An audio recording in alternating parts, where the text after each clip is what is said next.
Y Sole nos prometió un material desde San Luis que lo realizó, ¿eh? Se fue a pasear y a trabajar. Claro, nos trajo mucho material acá desde el conocimiento. ¿Sobre qué?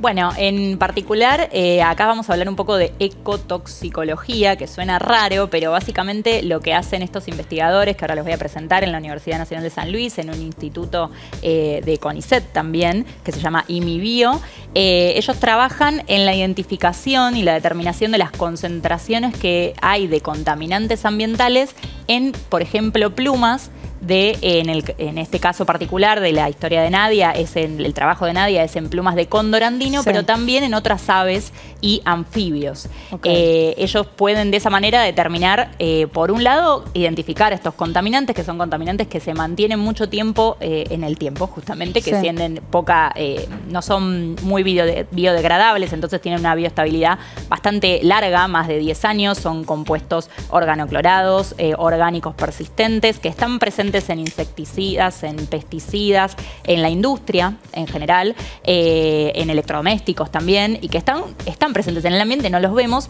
y que pueden no solamente causar efectos en los organismos, ¿no?, en la fauna que ellos investigan, sino también que son bioindicadores de esa contaminación. Es decir, que no solamente es por lo que nos importa por la ecología y por los animales en sí, sino que también nos indican que hay algo que está mal y que también de alguna manera nosotros, que somos parte también obviamente de la cadena alimenticia, vamos a estar expuestos también a esos contaminantes.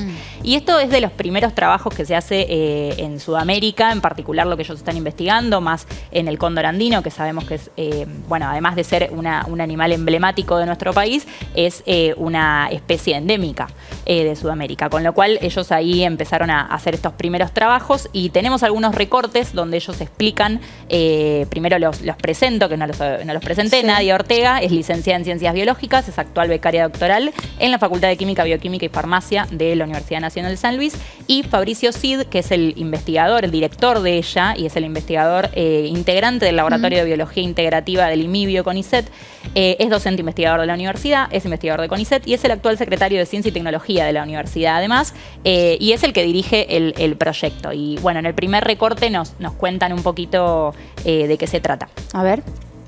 ¿Por qué trabajar con aves y con anfibios? Porque son buenos bioindicadores de contaminación. Entonces la idea es, a través de estos estudios, saber cuál es la presencia de contaminantes, qué niveles están en la fauna actualmente, qué niveles tienen en los diferentes tejidos, y a partir de eso poder después realizar otros tipos de estudios donde analizamos cuáles son los efectos que esos contaminantes producen. El proyecto está estructurado en dos grandes partes. Una es los trabajos que se realizan a campo, que son los trabajos que está realizando Nadia, que es evaluación de contaminación en la fauna. Y hay otros que son en laboratorio, que son bioensayos de exposición, donde analizamos los efectos de esos contaminantes que encontramos en la naturaleza, particularmente en la fauna. También trabajamos con contaminantes de preocupación emergente, que son todos aquellos que tienen una preocupación actual, bien, que serían, por ejemplo, los fármacos. Ahí dentro de los fármacos hay muchos que son de uso veterinario y de uso humano, pero que ambos llegan al ambiente y afectan a los organismos. Por ejemplo, el diclofenac es uno que produce efectos nocivos en aves, pero no en mamíferos. Bien, entonces es uno de los que estamos analizando. Llega como un residuo, cuando uno consume un medicamento, parte del medicamento se metaboliza, cumple la función que tiene que cumplir el medicamento, que es la función primaria, y hay parte de ese medicamento que lo que va a ocurrir es que se va a excretar, bien, a través de la orina o las heces. Eso llega al sistema cloacal y después pasa por un tratamiento, las piletas de tratamiento, pero en muchos casos no se terminan de metabolizar esos compuestos y entonces en ese proceso quedan en los cuerpos de agua. De esta manera como que van identificando, ¿no? Y después, ¿cómo actúan en función de esa información? Bueno, ellos obviamente, eso también se los pregunté, no queda solamente en la academia y en lo que es el ámbito científico, sino que informan también a autoridades, al gobierno provincial, para que se puedan tomar también en cuenta lo que ellos ven, porque habla de la zona, ¿no? Claro. Y no solo de la zona, porque una de las cosas que también yo le preguntaba es si estos contaminantes, así como migran las aves, pueden migrar también los contaminantes, ¿no? Y eso también es así, de hecho me dijo que sí, que se ha visto en Antártida, en el Polo, digo que hay contaminantes ambientales que nunca se hizo ahí industria, no podrían haber llegado de otra manera que no sea por, bueno, a nivel atmosférico que también hay y por los seres vivos que también lo llevan.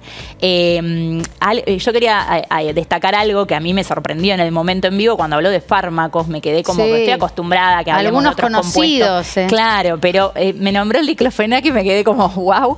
Y ahí está el punto, ¿no? Entender que también eso, o sea, siempre tiene un impacto lo que consumimos de alguna manera, ¿no? Y cómo llegaba a estar el residuo del diclofenac en cuerpos de agua y entonces el ave tenía diclofenac y después si alguien come esa ave va a tener también el residuo, ¿no? Y cómo se va bioacumulando en los tejidos grasos, más que nada en los compuestos que ellos vienen estudiando, ¿no? De los pesticidas, pero el problema que tienen es la bioacumulación y eso hace que en la cadena trófica, cuando vamos avanzando, ¿no? O sea, animales más grandes que comen a los de más abajo van a tener más residuos de estos compuestos ambientales.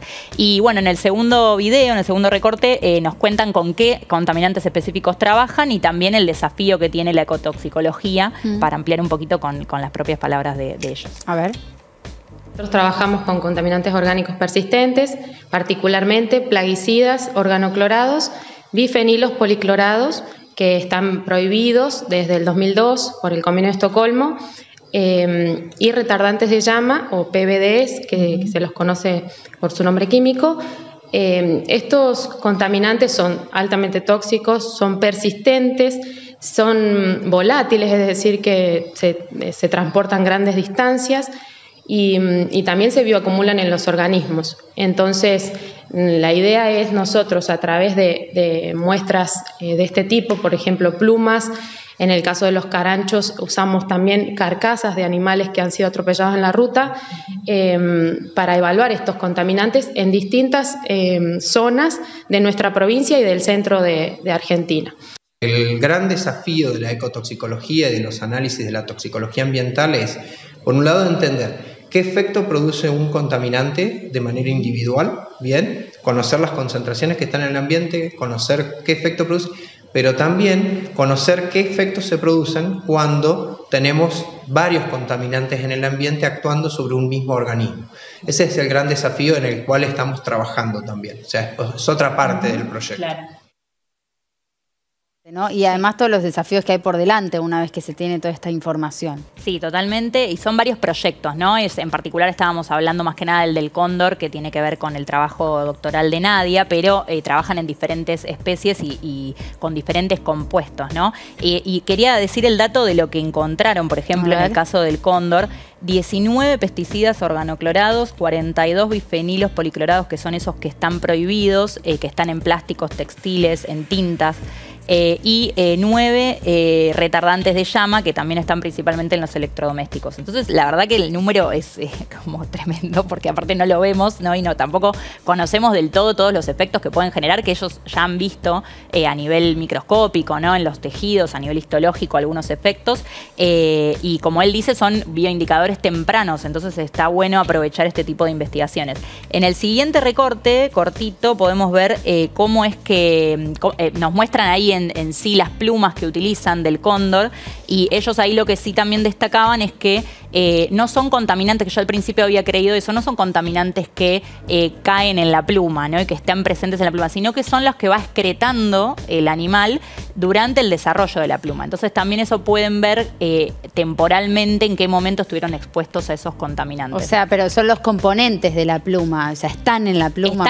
Están en realidad dentro de él, lo consume, ave. Claro, el ave como que consume el agua, por ejemplo, y con eso va, bueno, estas aves también en realidad comen animales, no son carroñeras, entonces también pueden ingerir por el alimento un tejido graso de otro animal que estuvo expuesto a ese componente. Y lo que va haciendo es lo va excretando y quedan los vasos sanguíneos que están conectados en la pluma. Entonces, no es que directamente es el contaminante que está presente en la pluma, sino que viene desde adentro, por decirlo de alguna manera. Y bueno, en el siguiente nos muestran un poquito las plumas. A ver, lo vemos. Cóndor andino, estas se conocen como plumas remiges primarias, que son las que nosotros al ver volar a los cóndores se ven como los deditos, así como las puntas del ala, son estas. El cóndor andino con las alas abiertas tiene una envergadura alar que se llama hasta de 3 metros y estas son las plumas más largas, digamos. Y después tenemos otras que estas son las dos con las que nosotros trabajamos, digamos, las coberteras también primarias, que son las que cubren justamente, por eso el nombre, a las remiges. Nosotros trabajamos con distintas partes también de la pluma que nos brindan una información temporal, porque a medida que se va formando la pluma, el cóndor va excretando, digamos, los contaminantes que están en circulación sanguínea en ese momento. Entonces también hacemos la comparación, digamos, distal y basal de las plumas. Bien. Esto contiene la información, o sea, la pluma contiene la información de lo que pasa durante la formación. Una vez que la pluma se formó, se desconecta del torrente sanguíneo. Cuando la pluma se desprende, queda un resto de sangre que en nuestro caso también estuvimos haciendo determinaciones moleculares, o sea, en colaboración con otro grupo, para determinar sexo. Claro, no me di cuenta de eso, es verdad. Para determinar, porque como nosotros encontramos las plumas en el campo, también para saber si pertenecen al mismo individuo o no, y también para saber el sexo, ¿no? Sí, hay iba a decir una palabra muy técnica, dimorfismo, algún tipo de diferencia entre los dos sexos, de los efectos o mismo de la concentración de los contaminantes. La acumulación. En ese proceso de acumulación se diferencia entre sexos.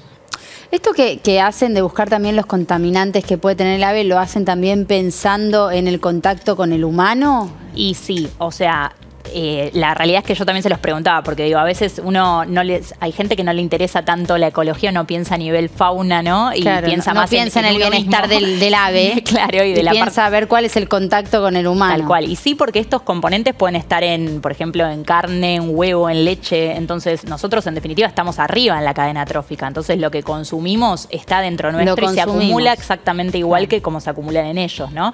Depende, quizás hay algunos efectos que no se ven en determinadas especies, pero sí en otras, pero obviamente que el último destinatario somos nosotros también, y eso lo consideran también.